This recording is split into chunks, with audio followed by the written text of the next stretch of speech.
Did you know that you can exercise your core and your pelvic floor while doing things that you normally do every day? That's right.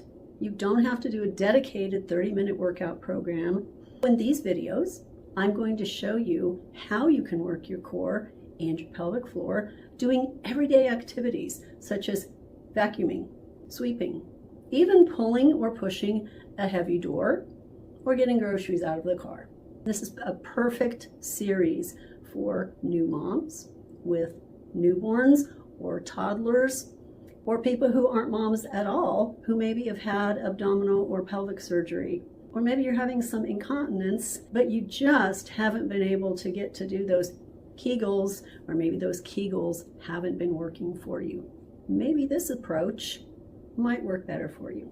So if that sounds intriguing to you, keep watching and be prepared to be a little amazed at how easy it really can be to get your pelvic floor in good working order. In this movement moment, we are going to use a vacuum cleaner. You're going to learn how to vacuum using your core, your abdominals, and your pelvic floor correctly so that you can get a workout while you clean the house and reduce the risk of shoulder or low back strain. All right, this is the wrong way to vacuum. I'm really using too much shoulder and arm force to push the vacuum cleaner, so much that I'm bending over. That creates a lot of back strain, and I'm not even really using my core to help out. I'm also twisting my back when I turn the vacuum cleaner. Again, not a great way, and it's really hard on your back. Wow. Why don't we try this again? In this way, I am keeping my wrist close to my hip, and I'm using my core. Remember the pelvic zip? Lightly engage your core and use your body to push the vacuum and pull it along with you. That's a lot less strain on the shoulders and the low back.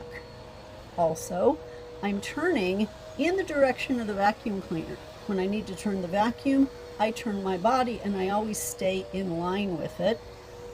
That takes a lot less energy and it's way easier on my body. So there you go. I think you'll find that a lot easier. This movement moment involves doors. You got it. How can you push a heavy door or pull a heavy door and at the same time be retraining your abdominals, your core, and your pelvic floor to work better? Keep watching to find out how, and stay till the end for the bloopers. All right, biggest mistake made here. You're using all the force from your shoulder to pull the door open, and the pelvic floor and core aren't even helping out. Not the best way. Let's try this again. When you're opening a door, remember, keep your elbow close to your waist. Use your core by exhaling, engaging the lower abdominals, less force on the shoulder and back. Let's try this with pushing a door.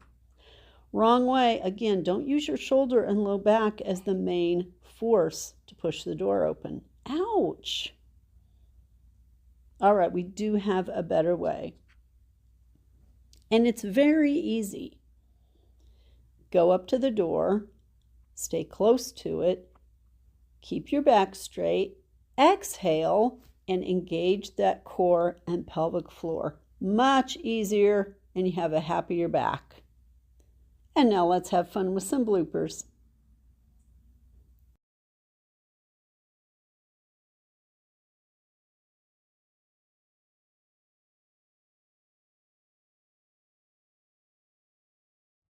Today's movement moment is going to be getting things out of the trunk of your car, whether it be golf clubs, a stroller, grocery bags, or luggage.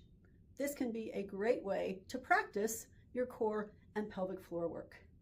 Not doing it right? Well, that can lead to back pain or even possibly urinary leakage. So let's learn how to do that properly, save your back, stop the leaks, and use that core and pelvic floor so that they work together as a team. All right, travelers, you can use the same movements for putting things into the car and getting them out of the car. I'm going to show you the right way to do that. Keep your back straight, hinge at the hips slightly, exhale when you lift, and keep your body close to the trunk of the car so you don't have to lean in so far. As the items get a little heavier, use both hands to carry them to the trunk of the car. Exhale when you lift, carry it over, keep the back straight, and use a slight lunge with your legs to save your back and keep your abdominals activated. Today's movement moment is going to be about carrying items. We do that every day. We carry children, we carry boxes, we carry backpacks. Did you know that that simple activity can be a quick and easy way to get that core and pelvic floor working together? It can be a great way for your first step in strengthening. So let's get started with that. It's really easy to just sling things onto the chair, but that's not the best way to set things down. Why don't we try that again? Ready? Take 2. I'm supporting the item with my other hand and keeping it close to my body. I do a little hip hinge and a mini squat, setting things down, keeping my back straight and my core engaged. Now let's try lifting things. Oh, not a good idea. That's really hard on your back, really hard on your abdominals, and your pelvic floor. Take 2, all right? Remember to keep your back straight, a little hip hinge before you lift, engage that core, exhale as you lift up.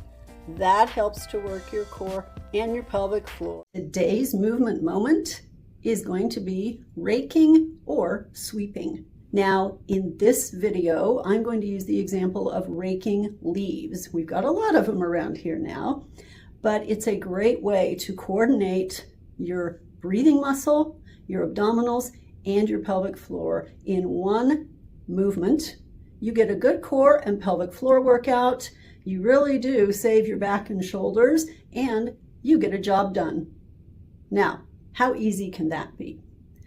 Now, if you don't have leaves to rake, you can easily use this in the task of sweeping the floor. Same movement, different tools, same workout for your core and pelvic floor. Hello, ready to rake? Do not start like this. This is the wrong way. See how much I'm moving my shoulders and arms? Way too much. My legs aren't really moving much, and I'm pushing the rake too far forward with my arms, so much that I have to bend over at the waist. My back is overworked, and my abdominals are not helping at all. Try this instead. Stand up straight, lightly engage those abdominals, and use your core and your legs to move the rake. You see how the rake is almost like an extension of myself. And you see how much less I'm having to move my shoulders and my arms now. Be sure to switch sides to keep things balanced. Exhale when pulling the rake towards you. This helps your abdominal and pelvic floor muscles work harder while using less energy. Excellent job. See how easy that was? I hope that this challenge gave you a fresh start in regaining your core and pelvic floor strength.